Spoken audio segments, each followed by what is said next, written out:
Gary Holt has never been seen as a star. No gold statues, no million-selling singles, no scandals to make the tabloids go wild. Yet for more than 40 years, he's done what an entire generation could no longer manage, keeping thrash metal alive.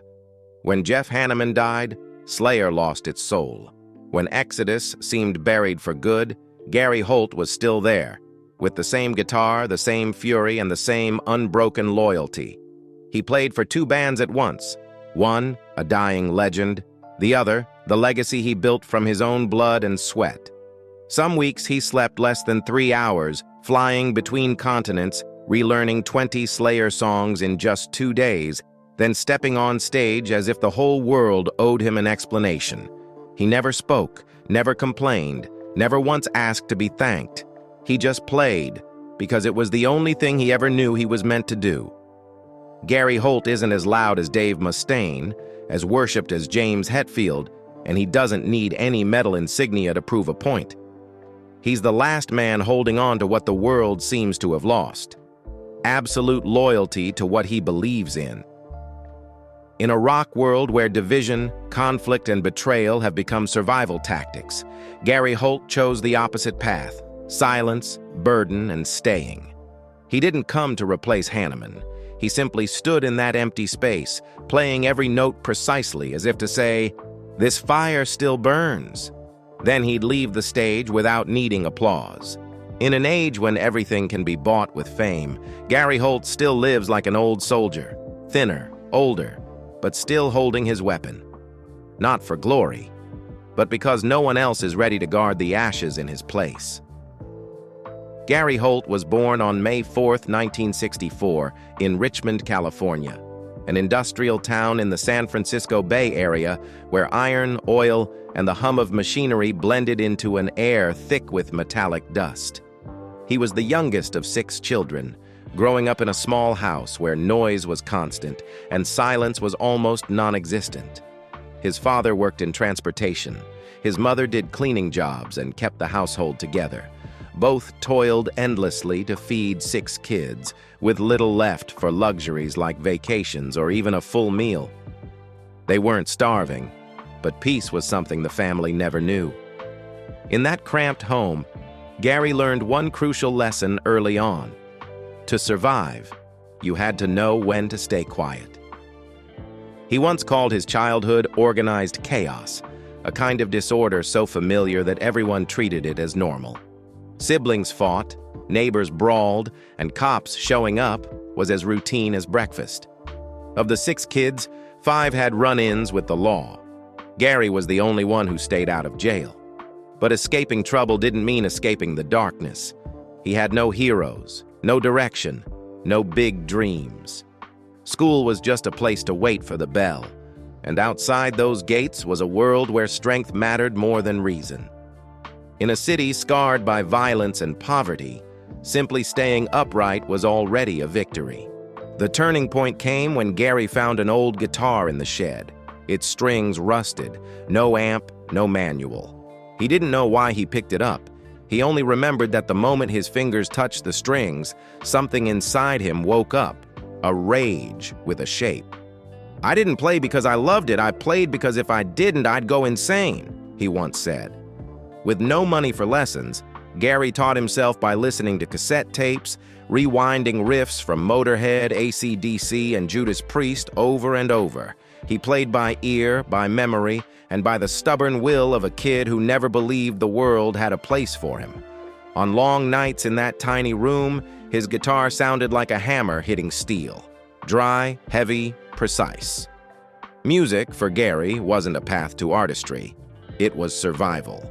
While his friends fell into drugs and gangs, Gary locked himself in the garage with his guitar. While others fought in the streets, he learned to channel his anger through his strings. He didn't dream of fame or of leaving Richmond. He just wanted a place where he could breathe without feeling threatened. In those harsh, grinding sounds, Gary Holt found something he'd never had before: control.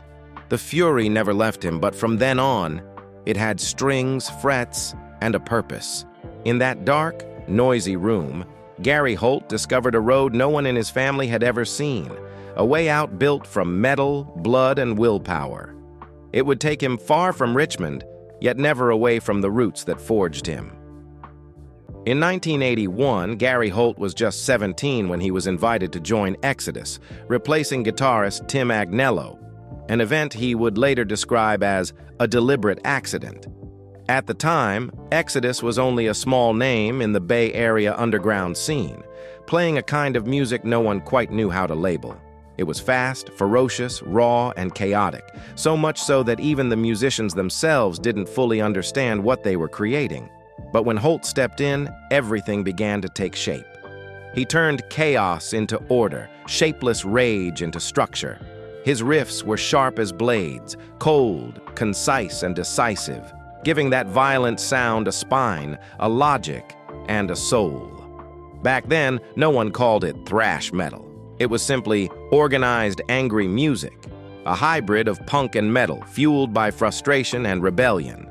Gary didn't come to change Exodus. He came to give it form.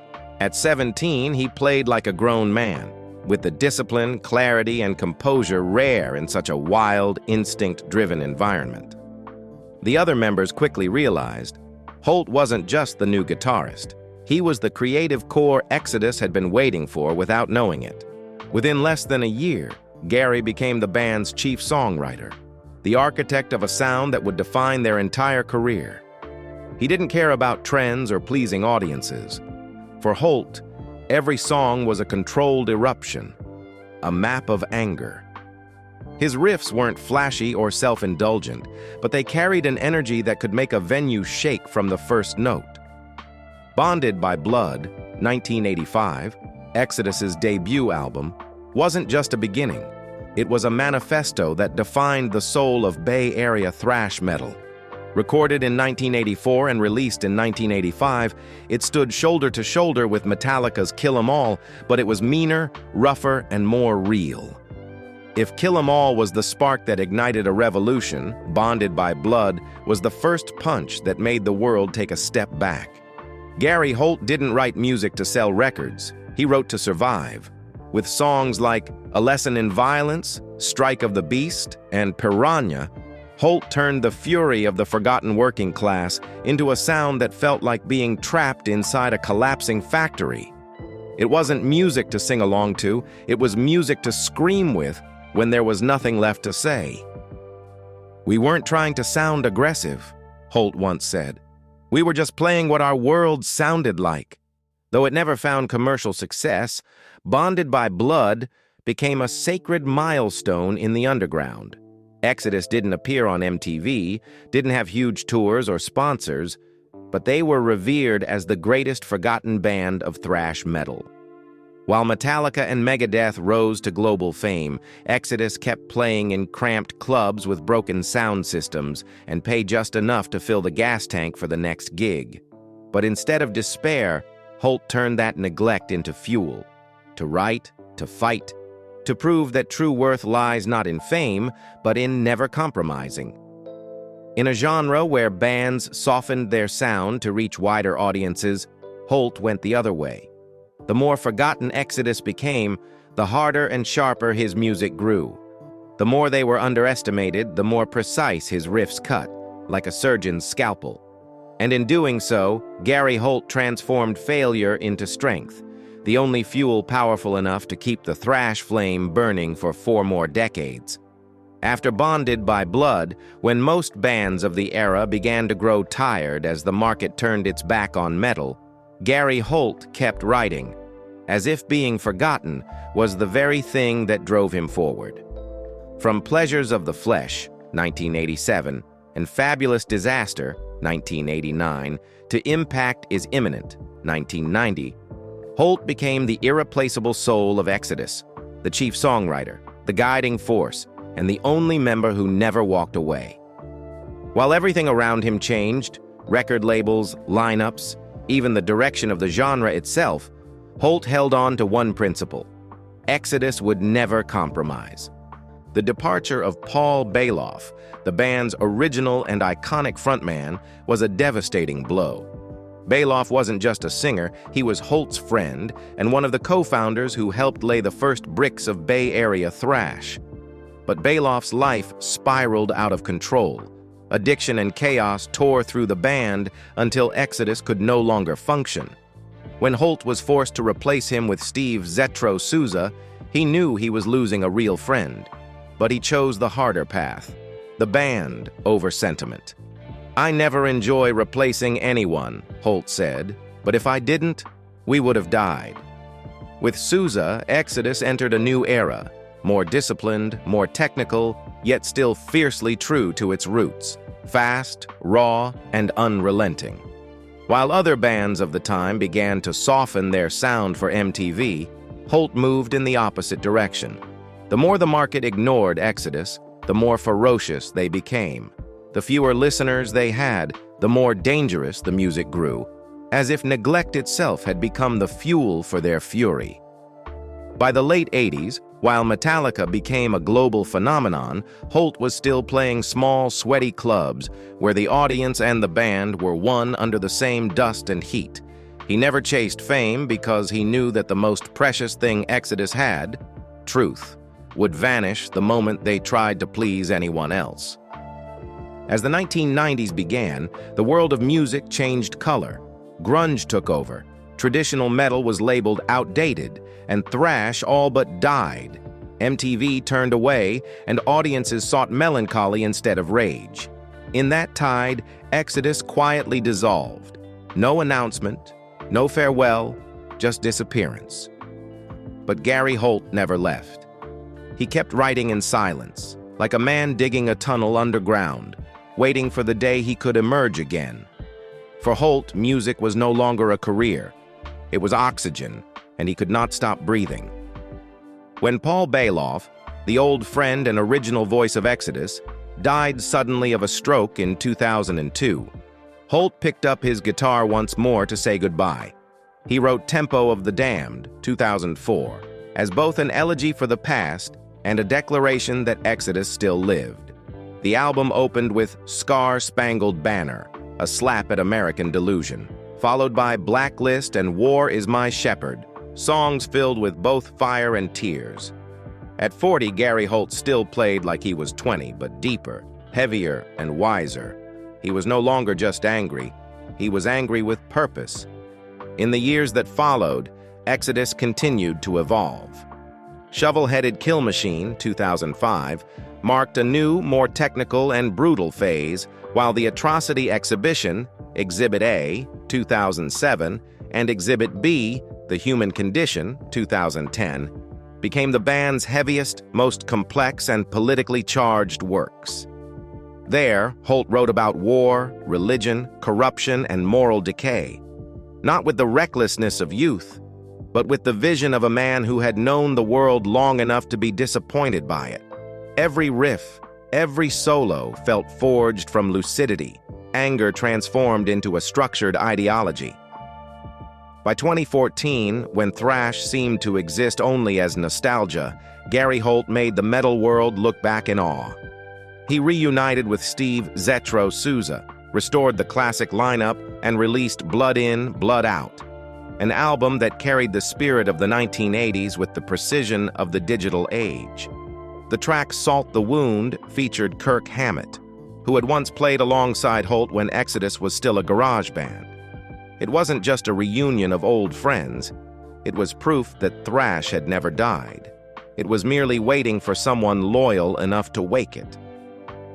In 2021, while the world was paralyzed by a pandemic and most bands postponed everything, Gary Holt did the opposite. Together with drummer Tom Hunting, he produced Persona Non Grata, a record as heavy, cold, and bitter as the global climate it was born into. There was no room for flash or polish.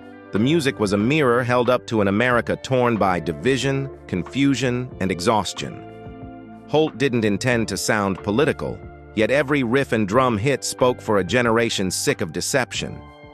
Listening to Persona Non Grata, one realizes that Gary Holt still plays like a man emerging from a battlefield, weary, scarred, but unbroken, and still ruled by instinct. He doesn't need to prove he's still capable. The very fact that he continues to play, write, and record in a paralyzed world is proof enough of his loyalty, a kind no award could ever measure. After more than 4 decades, Gary Holt remains the only musician to appear on every Exodus album, every tour, every fall and resurrection. He has watched bandmates leave, disband, or fade into silence, but he stayed, not for fame, but because he never learned any other way to live. If thrash metal is a battlefield, then Gary Holt is the last soldier still gripping his guitar like a weapon, surrounded by smoke and ashes, but refusing to surrender. When it seemed like he could finally rest after 4 relentless decades, a new battle found Gary Holt. In 2011, Jeff Hanneman, Slayer's founding guitarist, was suddenly struck by necrotizing fasciitis, a flesh-eating infection that forced him off the stage. The band was thrown into an unimaginable crisis. One of the big 4 was on the brink of collapse, and Slayer needed someone strong enough to keep the ship from sinking. In that moment, there was only one name that came to mind: Gary Holt. Not because of fame, but because he was the only man capable of carrying that weight without destroying the band's soul. Holt didn't seek to join Slayer, nor was he eager to be the replacement. But when Kerry King called, he agreed, not out of ambition, but out of respect. Gary understood this wasn't a job offer. It was a plea to preserve a legacy he himself revered. Within 48 hours, he learned the entire Slayer set list. More than 20 songs, from Angel of Death and Raining Blood to Disciple, then stepped onto a European stage without a single rehearsal. Every note was perfect. No showing off, no embellishment, just enough for the audience to feel that Slayer was still alive. When Jeff Hanneman passed away in 2013, Slayer lost its heart. Gary Holt became the man chosen to fill the space of someone who could never be replaced. He didn't claim the spot or try to make it his own. On stage, he stood exactly where Hanneman once stood, playing with the same cold precision, ferocity, and reverence. No speeches, no self-acknowledgement, no craving for the spotlight. He simply did what Hanneman would have wanted, kept the fire burning until it burned out on its own.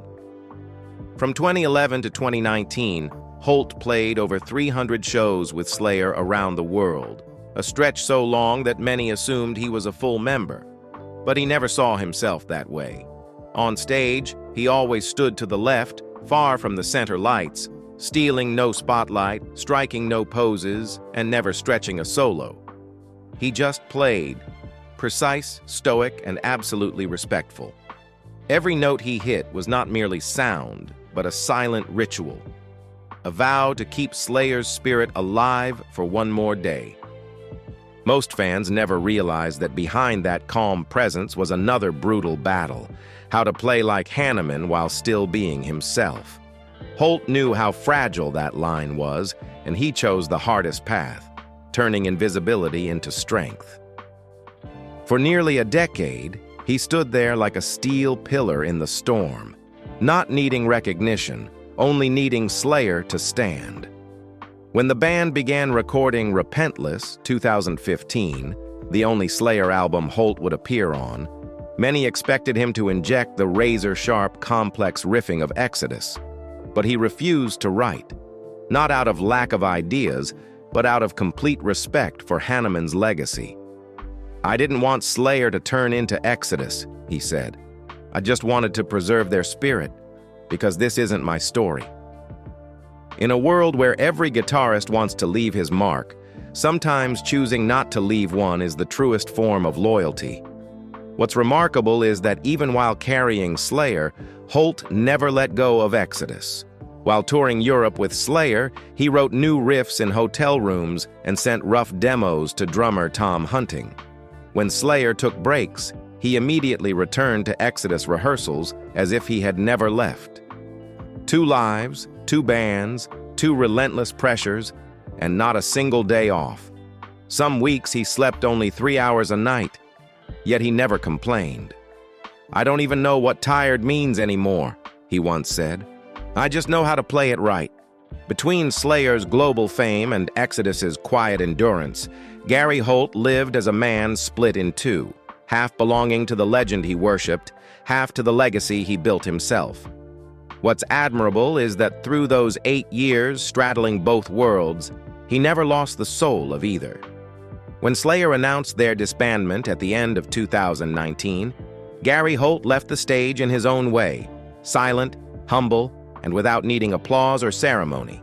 No press statements, no farewell speeches, no demands for acknowledgement. After the final note of Angel of Death, he simply unplugged his guitar, bowed, and walked off into a storm of roaring fans, like a worker finishing his last shift after 8 years of standing between fire and blood. The metal community split in two, half hailed him as the silent hero, the man who kept Slayer alive when all seemed lost. They said no one else could have stepped into Hanneman's place and still made fans believe in the band's old soul. But the other half refused to forgive. To them, Slayer would always be Hanneman, and anyone else, no matter how perfectly they played, was just a shadow. Gary Holt never argued, never defended himself. He understood that in the world of metal, loyalty cannot be demanded. It can only be proven. And he proved it. Through 8 tireless years, 300 flawless shows, and by carrying the entire weight of Slayer while keeping Exodus alive. Whether loved or resented, one simple truth remains undeniable. Slayer could not have survived those 8 years without Gary Holt. After Slayer disbanded at the end of 2019, Gary Holt returned to Exodus with a body worn down and a mind exhausted from nearly a decade of living 2 lives at once. He thought he would finally have time to breathe, but the world collapsed faster than he could rest. In 2020, just as Exodus was preparing for a European tour, the COVID-19 pandemic struck, forcing the entire schedule to be canceled. Holt went home, and for the first time in his life, he had to sit still in silence. For a man who had lived his whole life on stage, that pause wasn't rest. It was emptiness. He said, "I used to think I didn't know what tired meant. Then the pandemic taught me what limits really are." Before he could recover, Tom Hunting, the drummer who had been with him since the earliest days of Exodus, was diagnosed with stomach cancer. The news hit Holt like a hammer.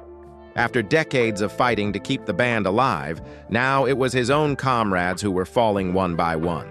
Holt put everything on hold, organized fundraisers, and spent his days waiting for Tom to recover. For him, it wasn't just an act of friendship. It was the only way to keep his promise. Exodus will not die as long as I'm alive.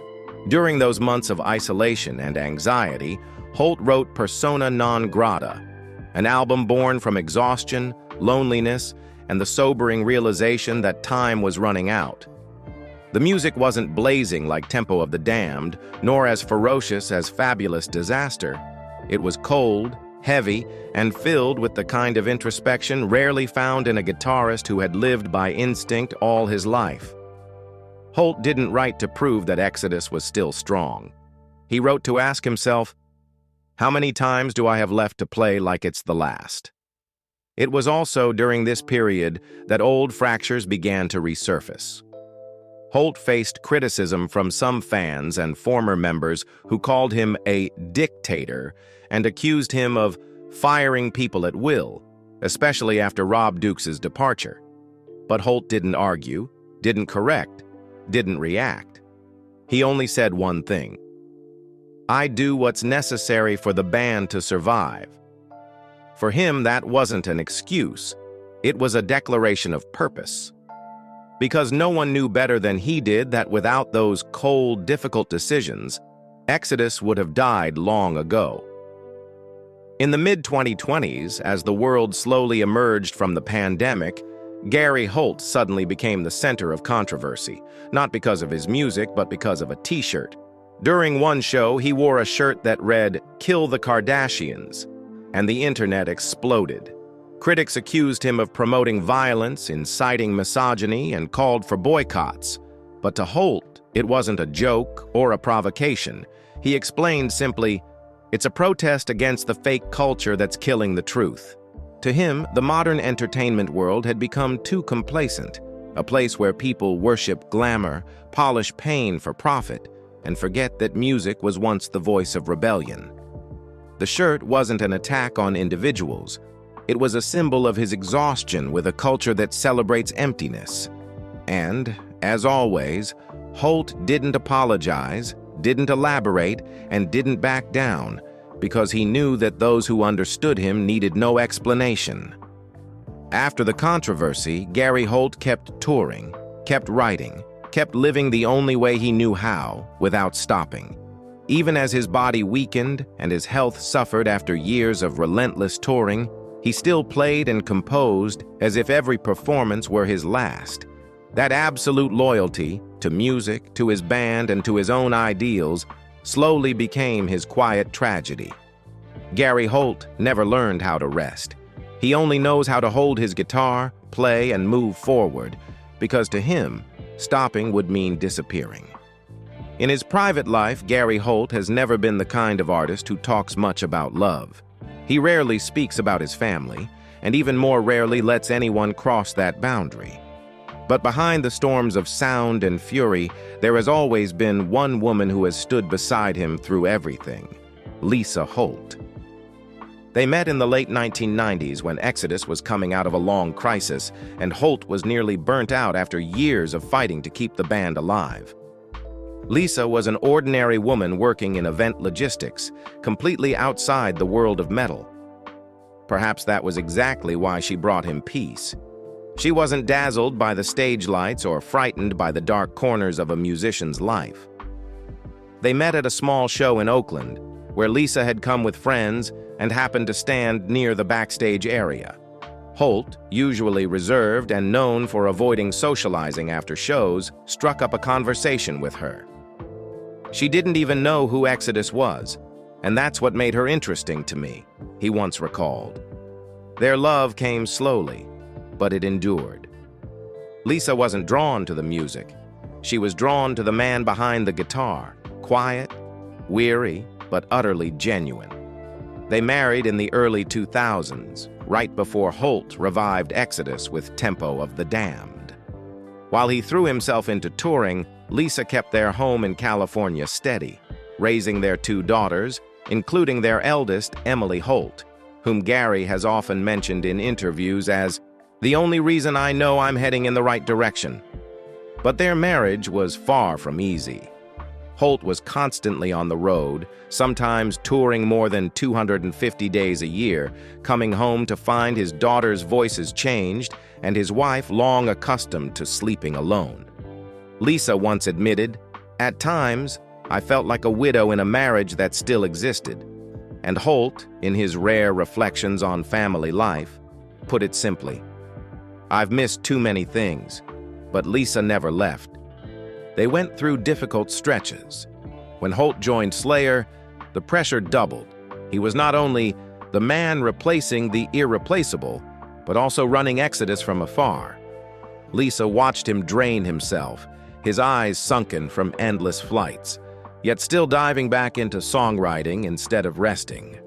At one point, their marriage nearly fell apart because Holt couldn't balance his duty to family and his loyalty to music. But instead of arguments or ultimatums, Lisa chose silence, the same kind of silence Holt used to survive in music. She stayed, not for fame, but because she understood that music was her husband's lifeblood. "If he stops playing, he'll start dying," Lisa once said in a short interview with Bay Area Rock. That statement may be the most accurate definition of their relationship. A marriage built on patience, understanding, and the acceptance that love sometimes means letting the person you love go far away. After the pandemic, when Holt was forced to stay home for an extended time, Lisa finally got her husband back. Not the fleeting shadow between flights, but the man himself. They spent their days gardening, cooking, and Holt taught their daughter a few basic guitar chords. No luxuries, no grand gestures, just the quiet they had spent half a lifetime earning.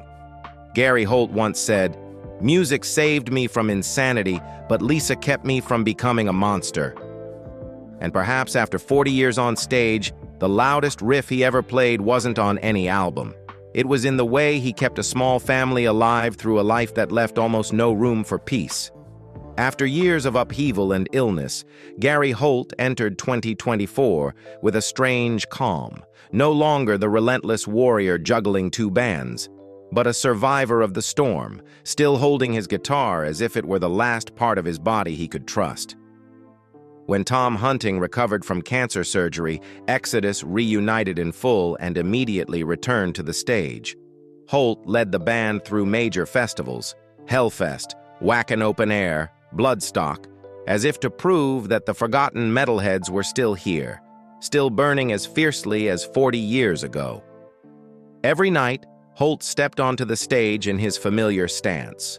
Calm eyes, slightly hunched shoulders, guitar slung low, then the first riff would slice through the air, cold as steel. No effects, no pyrotechnics, just one man and an old fury, now forged into discipline. Between flights, Holt began writing new material for Exodus's next album, slated for release in 2025. But this time, he wasn't writing about war or politics, the themes that had haunted him for decades. "I can't keep writing about what's out there," he said. "Now I want to write about the wars inside me." Early demos were described as lonely, deep, and carrying the breath of someone who has seen both glory and ashes. At the same time, Holt appeared at several Slayer tribute events marking the 15th anniversary of the World Painted Blood Tour. Though many still regard him as Slayer's silent fifth member, Holt humbly stated, "I was never part of Slayer. I just stood in for a friend who couldn't be replaced." The remark moved fans deeply, because in a world of metal where egos often dominate, Holt has always chosen humility as his sharpest weapon. Outside of music, he devotes time to charity, continuing to raise funds for the Hunting Strong Foundation, an organization that supports musicians battling serious illnesses. On social media, Holt shares simple photos, repairing guitars by hand, tending to his cats, grilling BBQ with his family. Some say he's getting old, but those who truly know Gary Holt understand he isn't resting, he's recharging for the next storm. As 2025 unfolds, Gary Holt shows no signs of stopping. Now in his 60s, he still lives with the creative pulse of a guitarist at his peak rather than at his twilight. After the Persona Non Grata tour cycle wrapped up in late 2024, Holt dedicated the first months of 2025 to finishing Exodus's new album. In an interview with Blabbermouth, he confirmed that, "All the songs are done, we're just waiting for the right moment to release it." He described the record as a new declaration from Exodus. Every song is an anthem for those who've survived 40 years of metal. At the same time, Holt released his first memoir, A Fabulous Disaster, titled after Exodus's classic 1989 album. The book is not just a chronicle of music, but a rare look at the man behind the guitar, his childhood in Richmond, the madness of life on tour, and the quiet fear of death he once hid behind roaring riffs. At the launch and book signing at San Francisco's Ferry Building, Holt appeared relaxed, smiling, telling stories fans had only heard as rumors. For many, it was the first time they had ever seen him talk at length, as if, after all these years, Gary Holt had finally decided to open his heart. He continues to tour with Exodus, but in a gentler rhythm. Instead of endless tours, the band now focuses on major festivals and select headline shows across Europe and South America. In the rare moments of rest, Holt returns to his small ranch in California, where he grows plants, cares for his cats, and sometimes sits in his garage adjusting his old guitars. In an interview with 107.7 The Bone in October, he said, "I used to play like I'd die tomorrow. I still play that way. The only difference is, now I know how to survive the day after." For more than 40 years, Gary Holt has not only been the guitarist of Exodus, he has been the heart and living memory of an entire generation of thrash metal. While many of his peers have retired, faded into nostalgia, or shifted toward commercial projects, Holt has remained unwaveringly loyal to the music that defined his life, raw, honest, and uncompromising. From Bonded by Blood, 1985, to Persona Non Grata, 2021, and the upcoming 2025 album, he stands as the only member who never left, the only one who has kept the primal flame of Bay Area metal alive, refusing to let it be swallowed by time or trend. Gary Holt's influence doesn't lie in flashy solos or sales records, but in his absolute loyalty to authenticity. He has inspired a generation of younger musicians, from Municipal Waste and Warbringer to Power Trip, bands that carry Exodus's legacy into the digital age. They see Holt as a teacher who never needed a classroom, a man who proved that real success isn't about chart positions, but about having enough faith to keep creating when no one else believes anymore. In the metal guitar world, Holt is known as the engineer of organized chaos. His riff writing, compressed, twisted, yet perfectly structured, has profoundly influenced Slayer, Megadeth, and Sepultura alike. Kerry King once said, "If anyone understands the structure of a thrash riff better than Gary Holt, I haven't met them." Dave Mustaine described him as a guy who doesn't say much, but every note he plays is a statement. Yet Holt's greatest legacy isn't his technique, it's his integrity. Throughout his entire career, he has never abandoned his band, never let fame dictate his music. When Slayer needed someone, he stepped up without hesitation. When Tom Hunting fell ill, he stopped everything to help his friend. When Exodus was forgotten, he wrote another record instead of complaining. Holt lives by a simple belief. If the music is real, it will outlive every metal. Today, music magazines call him the last torchbearer of the first generation of thrash metal. And for fans, those who followed him from smoky bars to international stages, it takes only the opening notes of A Lesson in Violence or Blacklist to know. Gary Holt is still there, still burning, still unbroken. At over 60, Gary Holt stands between two worlds, one filled with the glory of the past, the other echoing with riffs that refuse to go silent. He doesn't need praise or the title of legend. All he wants is to keep playing, to stay honest with the music he's spent his life defending. In an era where everything feels cheap and noisy, Holt's persistence is a reminder. True music never needs marketing. It only needs to live. And if you too believe that people like Gary Holt, those who keep the flame alive with their calloused hands, deserve to be remembered, share your thoughts below, hit like, subscribe, and join us as we continue to explore the untold journeys behind the spotlight. Because sometimes, it's the quietest ones who make the sound that never dies.